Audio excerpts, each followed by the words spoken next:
Chapter 15। Shri भगवान बोले, आदि पुरुष परमेश्वर रूप मूल वाले और ब्रह्म रूप मुख्य शाखा वाले जिस संसार रूप पीपल के वृक्ष को अविनाशी कहते हैं तथा वेद जिसके पत्ते कहे गए हैं, उस संसार रूप वृक्ष को जो पुरुष मूल सहित तत्व से जानता है, वह वेद के तात्पर्य को जानने वाला है। उस संसार वृक्ष की तीनों गुणों रूप जल के द्वारा बढ़ी हुई और विषय भोग रूप कोपलों वाली देव, मनुष्य और तिर्यक आदि योनि रूप शाखाएं नीचे और ऊपर सर्वत्र फैली हुई हैं तथा मनुष्य लोक में कर्मों के अनुसार बांधने वाली अहंता, ममता और वासना रूप जड़ें भी नीचे और ऊपर सभी लोकों में व्याप्त हो रही हैं। इस संसार वृक्ष का स्वरूप जैसा कहा है वैसा यहाँ विचार काल में नहीं पाया जाता, क्योंकि न तो इसका आदि है और न अंत है तथा न इसकी अच्छी प्रकार से स्थिति ही है। इसलिए इस अहंता, ममता और वासना रूप अति दृढ़ मूलों वाले संसार रूप पीपल के वृक्ष को वैराग्य रूप शस्त्र द्वारा काट कर उसके पश्चात उस परम पद रूप परमेश्वर को भली भांति खोजना चाहिए, जिसमें गए हुए पुरुष फिर लौटकर संसार में नहीं आते और जिस परमेश्वर से इस पुरातन संसार वृक्ष की प्रवृत्ति विस्तार को प्राप्त हुई है, उसी आदि पुरुष नारायण के मैं शरण हूँ। इस प्रकार दृढ़ निश्चय करके उस परमेश्वर का मनन और निधि ध्यान करना चाहिए,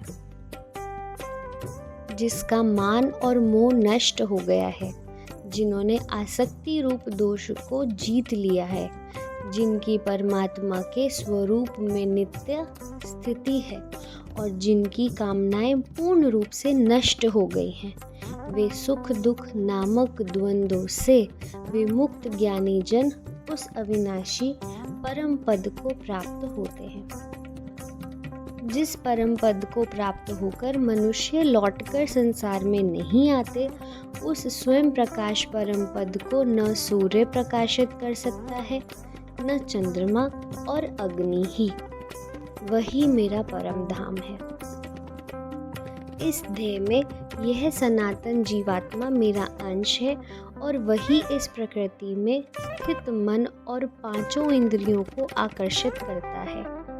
वायु गंध के स्थान से गंध को जैसे ग्रहण करके ले जाता है, वैसे ही देहादि का स्वामी जीवात्मा भी जिस शरीर का त्याग करता है, उससे इस मन सहित इंद्रियों को ग्रहण करके फिर जिस शरीर को प्राप्त होता है उसमें जाता है।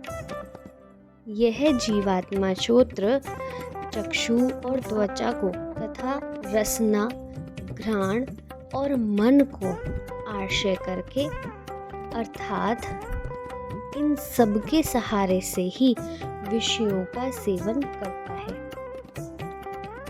शरीर को छोड़कर जाते हुए को अथवा शरीर में स्थित हुए को अथवा विषयों को भोगते हुए को, इस प्रकार तीनों गुण से युक्त हुए को भी अज्ञानी जन नहीं जानते। केवल ज्ञान रूप नेत्रों वाले विवेकशील ज्ञानी ही तत्व से जानते हैं। यत्न करने वाले योगी जन भी अपने हृदय में स्थित इस आत्मा को तत्व से जानते हैं, किंतु जिन्होंने अपने अंतःकरण को शुद्ध नहीं किया है, ऐसे अज्ञानी जन तो यत्न करते रहने पर भी इस आत्मा को नहीं जानते। सूर्य में स्थित जो तेज संपूर्ण जगत को प्रकाशित करता है तथा जो तेज चंद्रमा में है और जो अग्नि में है, उसको तो मेरा ही तेज जान, और मैं ही पृथ्वी में प्रवेश करके अपनी शक्ति से सब भूतों को धारण करता हूँ और रस स्वरूप अर्थात अमृत में चंद्रमा होकर संपूर्ण औषधियों को अर्थात वनस्पतियों को पुष्ट करता हूँ। मैं ही सब प्राणियों के शरीर में स्थिर रहने वाला प्राण और अपान से संयुक्त वैश्वानर अग्नि रूप होकर 4 प्रकार के अन्न को पचाता हूँ।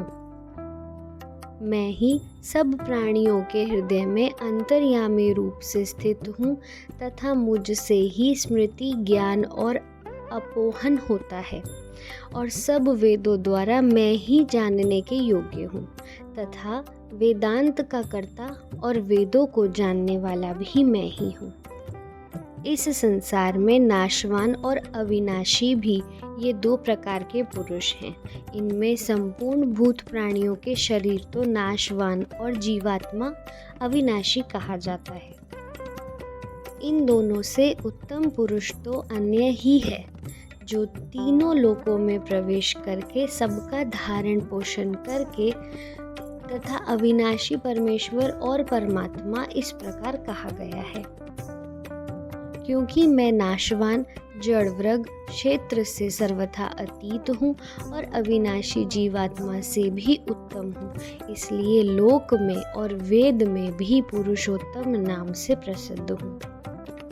भारत, जो ज्ञानी पुरुष मुझको इस प्रकार तत्व से पुरुषोत्तम जानता है, वह सर्वज्ञ पुरुष सब प्रकार से निरंतर मुझ वासुदेव परमेश्वर को ही भजता है। हे निष्पाप अर्जुन, इस प्रकार यह अति रहस्य युक्त गोपनीय शास्त्र मेरे द्वारा कहा गया। इसको तत्व से जानकर मनुष्य ज्ञानवान और कर्तार्थ हो जाता है। इस प्रकार उपनिषद, ब्रह्म विद्या तथा योग शास्त्र रूप श्रीमद् भगवद गीता के श्री कृष्ण अर्जुन संवाद में पुरुषोत्तम योग नामक 15वां अध्याय संपूर्ण हुआ।